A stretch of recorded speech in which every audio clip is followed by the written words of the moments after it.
Hello, ladies and gentlemen. My name is Phay, and welcome to the channel.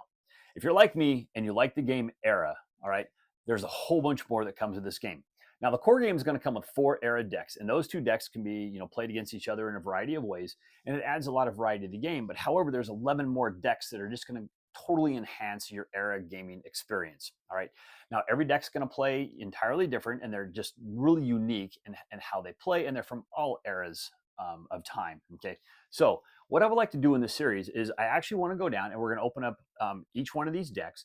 We're going to lay out the cards and we're going to see how the cards are going to interact with each other and how you're going to potentially be able to play those decks. All right. So I'll tell you what, let's go down to the table. Let's open up a deck and let's see how it plays.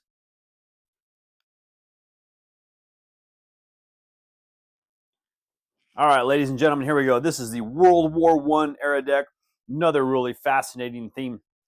I'll tell you, the different themes this game has is amazing. They're all right up my alley, and I love them all. Okay, so let's take a look at this one. So what do we have? For the conflict cards, we're going to have 3 different ones. We got the Red Baron. He is a unique card, only one in play at a time. He is going to give a couple of the skull icons, and those skull icons are basically going to be used for taking out your keys and your biplanes, and you got your railroad supply over there. Okay, he's only got 2 of them in his deck. Try to take those out if you can, because they're a little harder to kill, though. Now, he has 3 of this one. This is Halt Defense. It's only 1 to play, but it's going to give him 1 skull, but it's super easy to kill. So if you can get this one off, that's going to help. And he has 5 of these central powers, which gives him the sword and shield icons. They're a little harder to take out, and they are cheaper for him to play, but he can use that to try to take out like your heavy artillery. You got the French trenches, no man's land cards, okay, and even your headquarters over here. So this one here is definitely going to be a very combat heavy deck, okay? Because as you can see, the only progress tokens you're getting on this one here is you're going to get No Man's Land, which can get you a progress token, but it's locked by your A key, and you can get one on your land ship down there, and that's it. So you're going combat if you're playing this game. Just keep that in mind. Progress tokens are just going to be nice just in case. So looking at your deck, you got your overseas supply. That's going to be your only resource card you're going to get. It's going to give you 2 coins. It's going to give you 1 build icon. All right, and you do have 3 of those in your deck. So we have our launch offenses card, okay, which of course they're trying to halt those. And this is going to give you your A key. You have 5 of these in your deck, and they're just 1 to cost or to cast. Okay, so you have more of these than they have these. So hopefully you can keep them in play. Now playing this A key is also going to unlock your No Man's Land. You have 8 of these. They're harder to kill, but they're cheap to get out and play, and that's going to get you the progress token. The more of these you can get in play, you have 8 of them. Maybe if you draw enough of those and you can get enough of them in play, you can get a lot of progress tokens this way. But this A key is also going to unlock the trench infantry. Now that's going to give you a sword and shield for doing some combat, and it's also going to give you that build icon to go here, which is going to help you get out some of your heavier cards, which is like your land ships, because they're a 7 to play. They're really expensive. Now the trench infantry, it's a 1 cost. There's 8 of them, like I said, and it's 0 to flourish them, so you can get them up there. Now it only takes 1 point damage to kill them, but every flourished card is going to give you an additional +1. So you really want to get a lot of these in play if you want to try to keep them there.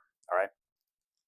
Now, we'll come down here, and we do have your headquarters. It's going to cost 5 to get them out and play. There's 5 of them, and you can flourish them. They're really hard to kill. It takes 7 points of damage on the sword and shield, and they only have 2 central powers. They only have the 2 they're going to be able to do there. Now, if you can get them flourished, it's going to give you that second A key. So if they keep taking this one out, hopefully this A key is going to keep you in line. But by doing this, you're also going to get rid of 1 of their sword and shield icons, and it's going to give you that vision. So hopefully you can say tuck 1 of these heavier cards or whatever you might need to do. Okay, maybe you have 1 French infantry. You don't want to play him until you can get 1 or 2 more. So you tuck that guy, play him, and bring the others into play. However you want to do it, it's your game. Now you do have your biplanes. Okay, there's 5 of those. They're a little harder to take down, but they are going to get you a skull, a vision, so you can tuck another card. But they're pretty cheap to get out. They only cost 2. The heavy artillery, 6 of those. That 4 to take down, so they're a little tougher, okay, but they can still go down. And if you get that A key out, you're going to lock the sword and shield. So theoretically, you're going to have 3 swords and shields to try to take out these guys right here, if you can get all that unlocked, okay. And there are 3 to get out to play, not too bad. Now, like I said, we have our land ship. It's going to give you a progress token and 2 swords and shields. There's nothing they can do about this card once it's in play. It's locked down, but it is expensive to play. It costs 7.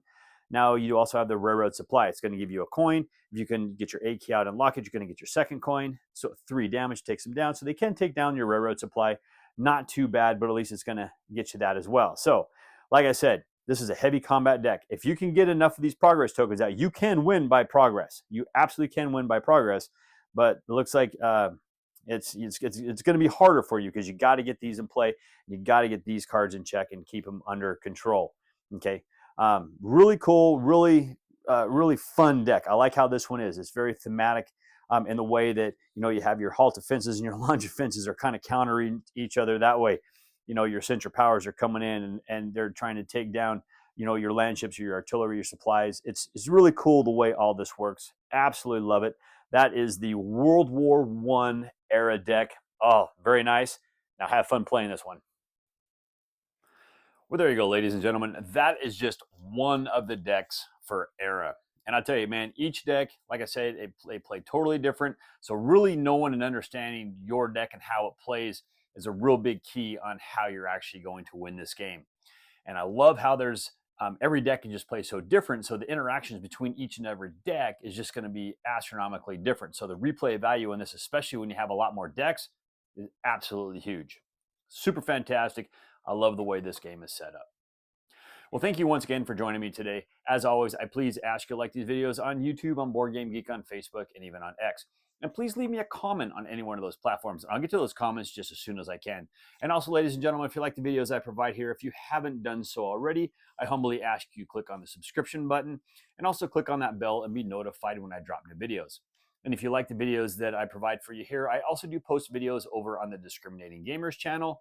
We'll do some unboxing, some reviews, and some playthroughs over there. I'll leave a link to Cody's channel down in the details below. But as always, thank you for watching.